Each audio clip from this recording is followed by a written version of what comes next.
Look at that wheat field. I lied to everybody. I'm actually still in Alberta, and that's the wheat. Okay, I'm kidding. I am really in the Shropshires. But I could be in Alberta with that kind of wheat. It's gorgeous. And those trees and that sky. This is not the Britain that I'm familiar with at all. The weather has been incredible. It's been raining the last few days, sort of off and on, but then it gets like this. Like, I don't remember the sky being that clear blue, that sort of pale blue. It's absolutely gorgeous. I've been so lucky to have been here this year and been able to do the stuff I've been able to do and see the stuff that I've been able to do, because of course we know that there is most likely a time limit on how long I'll be able to see all of this in all of its glory. I'm too far away to see the mountain, or well, I don't know if they call them mountains or hills. I think it's hills here that they call them, because they're realistic and maybe know what mountains actually look like. Spoken like an Alberta girl. Where we have Rockies that are real mountains, not these pretender mountains that are really just hills. Although I did go for a walk up the Stepperstones, which are big hills with I've been posting on Facebook about the ruins and just all these beautiful places that there are throughout the UK. Some of the places that I've stayed. Right now I'm staying in a little place. I'm not sure if we can see it from here, but it's called Kalina Cottage, and the lady who runs it is amazing.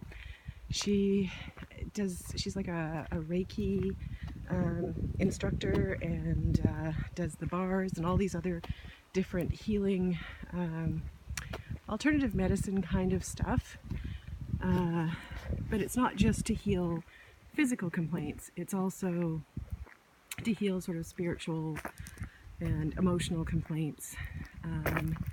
And then of course the other thing is just being out in nature, and going on another 3-hour hike on Thursday, which is going to be awesome. And the woman that I'm going with, I'm very excited to talk to, because she has worked in the past with people who have various disabilities, some of them who could barely move, wound up climbing, like doing rock climbing and stuff. So I want to see what she's like and how she motivates people to do things. I mean, obviously I'm pretty capable of doing pretty much everything at this point, other than, getting a little winded at times. That has more to do with anemia than anything else. But at the same time, to see how that motivation works and how you can get people out of their comfort zone and doing things that they didn't think that they could, or that other people didn't think that they could. Because oftentimes it's not about what we think we can do, it's about what other people think we can and cannot do. Those are the things that we, as our peers, oftentimes have to fight against, because we can be limited. I mean, once somebody else says, well, you can't do that because you can't see, or I don't want you trying to do this because I'm concerned, whether it's liability issues or someone who cares about us, who doesn't want us to get hurt, so they don't want us doing things that we're perfectly capable of doing, we wind up in this trap of kind of locking ourselves away and being afraid, because even if at first we weren't afraid, we've been convinced that we should be, that if we have any sense at all, we won't do these things that we want to do. And if that were the case, I would be sitting at home in my basement on the computer, not seeing this, which is incredible. Yeah, there it is. For those of you who can still see stuff on the computer, which I know many of you still can, those are the hills that it's about a week ago now that I went on a climb of them, and there's an old mill. There's what looks like it might have been an old castle or a state house. It's absolutely gorgeous. It's in ruins now, of course, but there's a lot of the stone and the outside workings still there. And that's all up that hill. A beautiful little cottage that everyone I've shown the picture to has said, oh, I'd live there. Although then you'd have to, get it around your head that you'd have to walk for about 5 minutes to bring your groceries home. So maybe you wouldn't, maybe you would. It's hard to say. Like this time of year, fine, no problem. But when it's like crappy and raining, like blowing like crazy, maybe not so much. But yeah, the idea that of this video is, one, to show you just how unbelievably gorgeous it is around here, and two is to say, we can't believe what other people say that we can or cannot do. We have to find it in ourselves to push ourselves beyond what we think are our limits, because if we don't, we wind up locked away and not sharing the things that are inside us to share. We have a lot to offer the world, and I think something about facing something like a degenerative eye disease or a disability of some sort, any kind of major hardship, the thing that happens with that is that we learn and grow so significantly, and we have so much to share with the rest of the world, that I think that's part of why we're here. I always believe that things happen for a reason, and one of those reasons is, like, when it comes to what we're going through collectively as our peers, one of those things is to show people that it doesn't matter what happens to us. We can still contribute. We can still be a part of our communities. We still have many things that we can do, many things that we can teach people, show people. We need to stay positive. We need to have hope. But we need to get out into the community and talk to people and be good examples. Whenever I was on the hike, one of the things that I was there with 3 people, and they had a woman with them about a month before who had fallen down and had really severely hurt herself, and it had put them into kind of a bad space about having people with disabilities or illnesses with them. Whenever I pulled out my cane to go up the hill, which I didn't use it a lot because it was easier to go without it. In fact, I use Charlie quite often just to pull myself up the hill, because sometimes a cane is really valuable and I use it a lot, and sometimes it's a pain in the butt and it just gets in the way, it interferes. So you have to know what's going to work best for you when it comes to canes, but that's another video.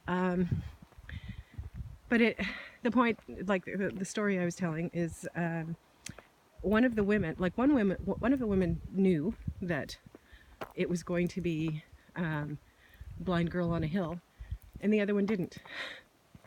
And the fellow that was with them didn't know either, and or was with us, didn't know either. But when we were going up the hill, I just want to put it out there, I was not the one that fell down. There were parts of that hill I could not see because it was so dark. And for me, if it's too bright, I can't see. Everything kind of goes white. And if it's too dark, I can't see because it's just dark. There's no form and no feature. So that was fun. But like I say, I was not the one that fell down. In fact, it was one of the most fit people that fell down. So that was kind of rewarding in I mean, not to be an awful person, but it was kind of nice to not be the one that had the problem. And I got to see just some incredible sights, all because I decided I wasn't going to be stopped.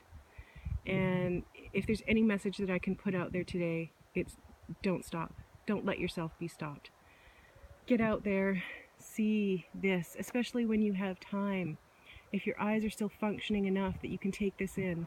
I mean, it's all kind of gray and hazy for me, but I wouldn't miss it for the world, because these are the things that, if my eyes do completely go, if I do wind up being totally blind, these are the memories that are going to keep me going. This is the imaginings that I'm going to have for the rest of my life. And you don't want to miss out on that, because this is beautiful. This is the world. This is what we get to see. And I mean, maybe someday there'll be a cure and we'll be able to see it again.